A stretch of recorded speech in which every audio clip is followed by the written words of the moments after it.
हमारे YouTube channel नीलम classes में स्वागत है। हम आपके लिए लेकर आए हैं पेड़ और पौधों से रिलेटेड कुछ मोस्ट इंपॉर्टेंट क्वेश्चन जो आपके प्रीवियस एग्जाम में पूछे जा चुके हैं। हम उन्हीं क्वेश्चन को डिस्कस करेंगे जो आपके एग्जाम में सीधे आपको देखने को मिलेंगे।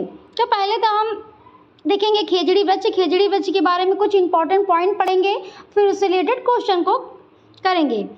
तो खेजड़ी वृक्ष में पहला पॉइंट हमारा क्या कहता है, यह पेड़ रेगिस्तानी इलाकों में पाया जाता है। क्या कह रहा है, यह पेड़ रेगिस्तानी इलाकों में पाया जाता है। अगला पॉइंट कहता है इस पेड़ को ज़्यादा पानी की आवश्यकता नहीं होती। क्या कह रहा है, इस पेड़ को ज़्यादा पानी की आवश्यकता नहीं होती। अगला पॉइंट कहता है इस पेड़ की छाल दवा बनाने के काम आती है। जो हमारा खेजड़ी वृक्ष है, इस पेड़ की छाल जो होती है वो दवा बनाने के काम आती है और इसकी लकड़ियों में कीड़ा भी नहीं लगता। क्या हो रहा है, जो इसकी लकड़ी है उसमें कीड़ा भी नहीं लगता। अगला पॉइंट कहता है इस पेड़ की फलियों की सब्जी भी बनाई जाती है, यानी कि जो खेजड़ी वृक्ष है इसकी जो फलियां होती हैं उसकी सब्जी भी बनाई जाती है। इसकी पत्तियां वहां पर रहने वाले जानवर खाते हैं और इसकी छाया में बच्चे खेलते हैं। क्या कह रहा है, इसकी पत्तियां वहां पर रहने वाले जानवर खाते हैं और इसकी छाया में बच्चे खेलते हैं। तो ये थे इससे रिलेटेड इंपॉर्टेंट पॉइंट। अब इसका क्वेश्चन देखेंगे, कैसे आपके एग्जाम सीटेट में कैसे इसका क्वेश्चन पूछा गया है। ये देखिए आपका खेजड़ी वृक्ष है, ये पत्ते और जानवर जो है इसकी पत्तियां खाते हैं और बच्चे इसके नीचे खेलते हैं। अब क्वेश्चन देखते हैं कैसे पूछा जाता है आपके सीटेट में। तो फर्स्ट क्वेश्चन हमारा क्या कहता है, खेजड़ी वृक्ष के बारे में सही कथनों का चयन कीजिए। क्या कह रहा है, खेजड़ी वृक्ष के बारे में सही कथनों का चयन कीजिए। ऑप्शन ए कहता है यह वृक्ष मुख्य रूप से मरुस्थलीय क्षेत्रों में पाया जाता है। तो हमने आपको बताया कि हाँ सही बात है, मरुस्थलीय क्षेत्र में पाया जाता है। ऑप्शन बी कहता है यह ज़्यादा जल के बिना बढ़ता है। तो इसको हमने आपको बताया था कि इसको जल की आवश्यकता नहीं होती, तो ये भी हमारा करेक्ट है। ऑप्शन सी कहता है यह एक छायादार वृक्ष है और बच्चे इसकी छाया में खेलना पसंद करते हैं। तो ये भी हमारा करेक्ट हो जाएगा। ऑप्शन डी कहता है यह अपनी तनों में जल जमा करता है और लोग इस जल को पीने के लिए पतले पाइप का इस्तेमाल करते हैं। तो ये खेजड़ी वृक्ष के बारे में नहीं है, ये रेगिस्तानी ओक के बारे में है। किसके बारे में है, रेगिस्तानी ओक के बारे में। तो ऑप्शन डी हमारा इनकरेक्ट हो जाएगा। तो जिसमें हमारा ऑप्शन डी है वो हमारे गलत है। इसमें भी है, इसमें भी है और इसमें भी है। ऑप्शन ए हमारा करेक्ट हो जाएगा। ए बी सी हमारे तीनों सही हैं खेजड़ी वृक्ष के बारे में। आपके एग्जाम में ऐसे ही क्वेश्चन आपको देखने को मिलेगा। आगे देखते हैं अपना अगला क्वेश्चन। खेजड़ी एक छायादार वृक्ष है जिसकी छाया में बच्चे खेलना पसंद करते हैं। यह वृक्ष कहाँ पाया जाता है। कह रहा है जो खेजड़ी वृक्ष है यह पाया कहाँ जाता है। तो ऑप्शन ए कहता है पर्वतीय, ऑप्शन बी कहता है मैदानी क्षेत्रों में, ऑप्शन सी कहता है मरुस्थलीय क्षेत्रों में, ऑप्शन डी कहता है इनमें से कोई नहीं। तो अभी हमने आपको बताया यह मरुस्थलीय क्षेत्र में पाया जाता है। ऑप्शन सी हमारा करेक्ट हो जाएगा। आगे देखते हैं अपना अगला क्वेश्चन। गांव का नाम वहाँ उगने वाले कई खेजड़ी पेड़ों के कारण पड़ा। क्या कह रहा है, गांव का नाम वहाँ उगने वाले कई खेजड़ी पेड़ों के कारण पड़ा। इस गांव के लोग पौधों, पेड़ों और जानवरों की देखभाल करते हैं। भारत में यह गांव है, यानी कि खेजड़ी वृक्ष जो है ये कहाँ है। ऑप्शन ए कहता है उत्तराखंड, ऑप्शन बी कहता है राजस्थान, ऑप्शन सी कहता है उत्तर प्रदेश और ऑप्शन डी कहता है महाराष्ट्र। तो जो खेजड़ी वृक्ष है हमारा वो कहाँ है, राजस्थान में। ऑप्शन बी हमारा करेक्ट हो जाएगा। आगे देखते हैं हम अगला पौधा कौन सा है, नेफेंस्थीन। क्या है, नेफेंस्थीन के यानी कि जिसको घटपर्णी भी कहते हैं। अब घटपर्णी के बारे में इंपॉर्टेंट पॉइंट देखेंगे, फिर उससे रिलेटेड क्वेश्चन करेंगे। तो पहला पॉइंट इसमें क्या कहता है, यह पौधा इंडोनेशिया, ऑस्ट्रेलिया के साथ भारत के मेघालय राज्य में पाया जाता है। क्या कह रहा है, यह पौधा इंडोनेशिया, ऑस्ट्रेलिया के साथ भारत के मेघालय राज्य में पाया जाता है। और जो ये नेफेंथिस है इसको क्या कहते हैं, घटपर्णी पौधा भी कहते हैं। अगला पॉइंट क्या कहता है, यह पौधा कीड़े मकोड़े और छोटे जीवों को शिकार करता है। क्या कह रहा है, जो घटमर्णी पौधा है या कीड़े मकोड़े और छोटे जीवों का शिकार करता है। इस पौधे का आकार लंबे घड़े जैसा होता है जिसके ऊपर पत्ती का ढक्कन लगा होता है और इसमें से खुशबू निकलती है जिसकी वजह से कीड़े मकोड़े उसके अंदर फंस जाते हैं। यानी कि क्या कह रहा है कि जो ये नेफेंथिस पौधा है इसके ये घड़े के आकार जैसा होता है। पौधे का आकार जो है लंबे घड़े जैसा होता है जिसके ऊपर पत्ती का ढक्कन लगा होता है और इसमें खुशबू निकलती है जिससे इसकी खुशबू से कीड़े मकोड़े इसमें फंस जाते हैं और वह उसको खा लेता है। कुछ अन्य कीटभक्षी पौधे भी होते हैं जैसे वीनस फ्लाई ट्रैप और सेंडो और बेल्डर वर्ड। ये भी जो है कीटभक्षी पौधे भी हैं आपके। तो अब हम चित्र देखेंगे। चित्र में देखिए ये क्या है, ये घटपर्णी पौधा है। क्या है? घटपर्णी पौधा है। ये देखिए घड़े के आकार जैसा बना हुआ है और जो है इसमें एक पत्ती का ढक्कन लगा हुआ है। इसके अंदर से खुशबू निकलती है तो जो होते हैं कीड़े मकोड़े इसकी खुशबू में फंस जाते हैं। और इससे रिलेटेड क्वेश्चन देखेंगे। क्वेश्चन क्या कहता है? नेफेंथिस एक पौधा है जो मेढकों, कीड़े मकोड़े और चूहे और छोटे जीवों को अंदर फांस कर खा जाता है। हमारे देश में यह पाया जाता है। क्या कह रहा है? नेफेंथिस एक पौधा है जो मेढकों, कीड़े मकोड़े और चूहे जैसे छोटे जीवों को अंदर फांस कर खा जाता है। हमारे देश में पाया जाता है। तो हमने आपको बताया था। ऑप्शन ए कहता है असम, ऑप्शन बी कहता है उड़ीसा और ऑप्शन सी कहता है अरुणाचल प्रदेश और ऑप्शन डी कहता है मेघालय। तो ये कहाँ पाया जाता है? इंडोनेशिया, ऑस्ट्रेलिया के साथ भारत के मेघालय में पाया जाता है। कहाँ पाया जाता है? भारत के मेघालय में। ऑप्शन डी हमारा करेक्ट हो जाएगा, या भारत के मेघालय राज्य में पाया जाता है। आगे देखते हैं अपना अगला क्वेश्चन। इनमें से कौन सा पौधा कीटों को अपने जाल में फंसाता है और फिर खा जाता है? तो हमने आपको अभी बताया नेफेंथिस, जिसको घटपर्णी भी कहते हैं। ऑप्शन ए कहता है अमरवेल, ऑप्शन बी कहता है सूरजमुखी, ऑप्शन सी कहता है कैक्टस और ऑप्शन डी कहता है घटपर्णी। तो ऑप्शन डी हमारा करेक्ट हो जाएगा। नेफेंथिस जो है उसको घटपर्णी पौधा भी कहते हैं। ऑप्शन डी हमारा करेक्ट है। आगे देखते हैं अपना अगला क्वेश्चन। रेगिस्तानी ओक क्या है? रेगिस्तानी ओक के बारे में देखेंगे। पहला पॉइंट क्या कहता है? रेगिस्तानी ओक 10 फुट लंबा पौधा है। क्या है? रेगिस्तानी जो ओक है वो 10 फुट लंबा पौधा है। इस वृक्ष की जड़ें वृक्ष की ऊंचाई की लगभग 30 गुनी गहराई तक नीचे जमीन के अंदर जाती हैं और जब तक वह जल तक ना पहुंच जाए। कितने तक जाती हैं? 10 गुना गहराई तक नीचे जमीन के अंदर जाती हैं जब तक वह जल तक ना पहुंच पाए। यह पौधा ऑस्ट्रेलिया में पाया जाता है। इसके तने में पानी इकट्ठा रहता है। क्या कहता है?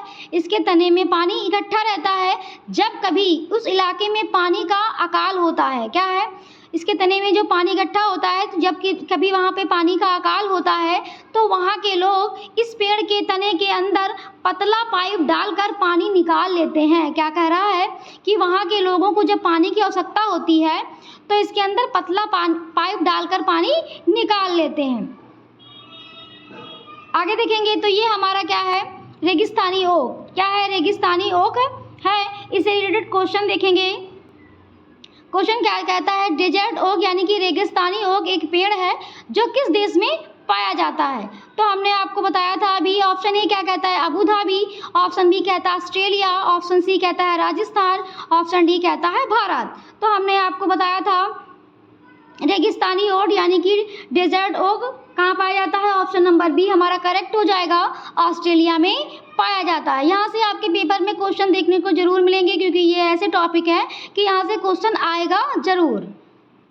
आगे देखते हैं अपना अगला क्वेश्चन। कौन सा विशेष अभिलक्षण रेगिस्तानी ओक यानी कि शाहबलूत वृक्ष नहीं पाया जाता? क्या कह रहा है? कौन सा इसमें लक्षण है जो रेगिस्तानी ओक में नहीं पाया जाता?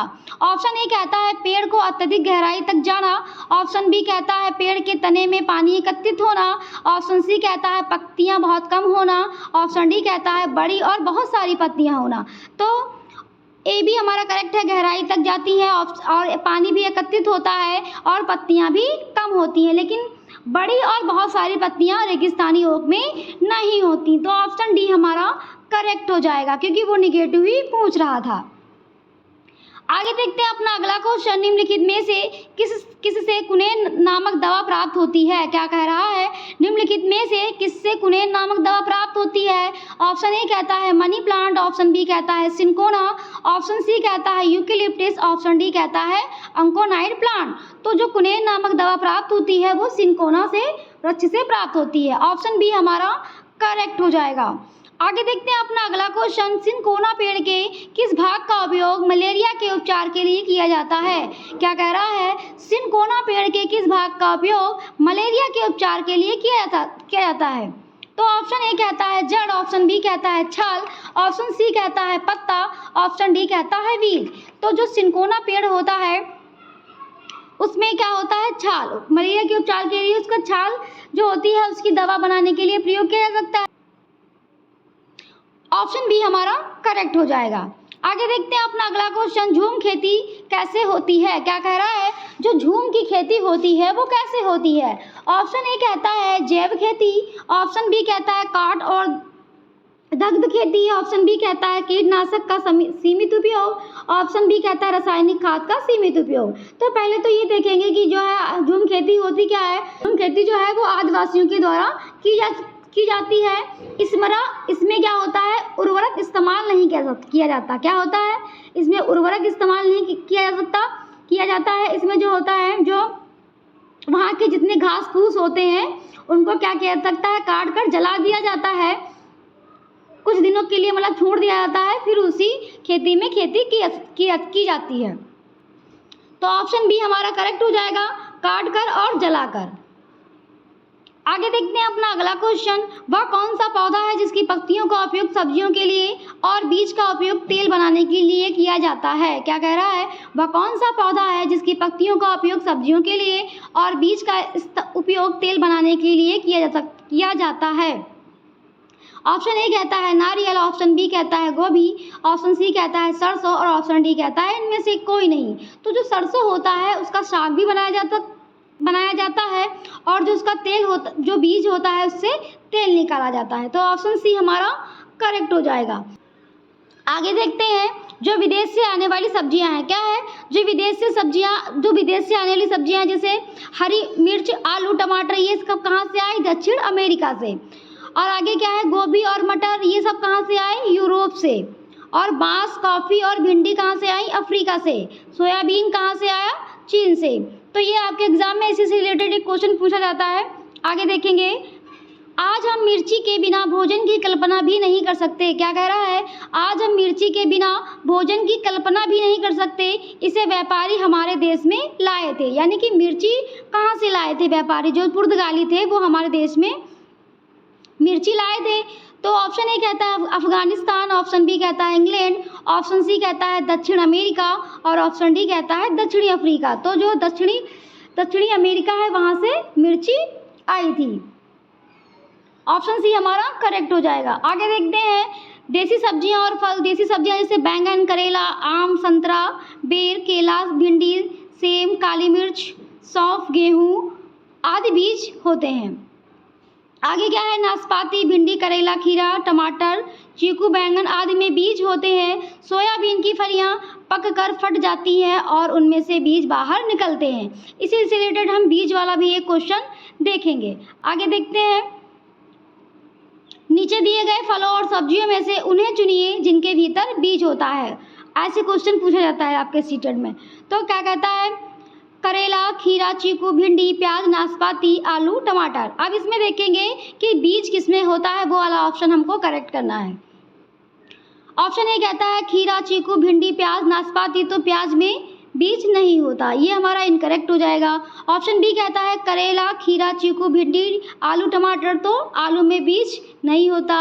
ऑप्शन सी कहता है करेला, खीरा, चीकू, भिंडी, नाशपाती और टमाटर, तो ये ऑप्शन सी हमारा करेक्ट हो जाएगा। ऑप्शन डी भी देख लेते हैं, करेला, चीकू, भिंडी, टमाटर, आलू, तो इसमें भी आलू है, ये भी हमारा इनकरेक्ट हो जाएगा। इसमें क्या पूछ रहा था कि जिसमें बीज होता है, तो करेले में भी होता है, खीरा में भी होता है, चीकू में, भिंडी और नाशपाती और टमाटर में भी बीज होता है। तो ऑप्शन सी हमारा करेक्ट हो जाएगा। आगे देखते हैं अपना अगला क्वेश्चन, निम्नलिखित कथनों पर विचार कीजिए ऑप्शन ए कहता है लौंग और केसर फूल से प्राप्त होते हैं। तो हाँ, ये तो सही है कि लौंग और जो केसर होते हैं वो फूल से प्राप्त होते हैं। ऑप्शन बी कहता है केला, कद्दू और तुरई के फूल को खाया जाता है। तो ये भी हमारा करेक्ट है। ऑप्शन सी कहता है फूलों की घाटी उत्तराखंड में स्थित है। तो ये फूलों की घाटी भी हमारा उत्तराखंड में स्थित है। ऑप्शन डी कहता है सरसों के बीज व पत्तियां दोनों इस्तेमाल नहीं की जाती। तो ये ऑप्शन डी हमारा इनकरेक्ट हो जाएगा, क्योंकि सरसों के बीज और पत्तियां तो इस्तेमाल की जाती है। हमने आपको पिछले क्वेश्चन में बताया था, पत्तियों का साग बनाया जाता है और बीज से तेल निकाला जाता है। तो जिसमें हमारा ऑप्शन डी होगा वो हमारा इनकरेक्ट होगा। ऑप्शन डी हमारा इसमें ये भी इनकरेक्ट है और ये भी इनकरेक्ट है। इसमें ऑप्शन बी नहीं है, केवल बी और सी है। तो ए भी हमारा करेक्ट है, बी भी करेक्ट है और सी भी करेक्ट है। तो ऑप्शन नंबर बी हमारा ए, बी और सी तीनों करेक्ट हो जाएंगे। ऑप्शन बी हमारा करेक्ट है। आगे देखते हैं अपना अगला क्वेश्चन। पौधों में पानी देने के लिए उपयुक्त तकनीकी जिसमें से संकीर्ण नालियों से पानी सीधा पौधों के आधार में पाया जाता है कहलाती हैं। क्या कह रहा है कि मतलब पौधों की सिंचाई के लिए मतलब जब पौधे की सिंचाई होती है तो वो क्या कहलाती है। ऑप्शन ए कहता है नैनो सिंचाई, ऑप्शन बी कहता है माइक्रो सिंचाई और ऑप्शन सी कहता है फैमलो सिंचाई और ऑप्शन डी कहता है ड्रिप सिंचाई।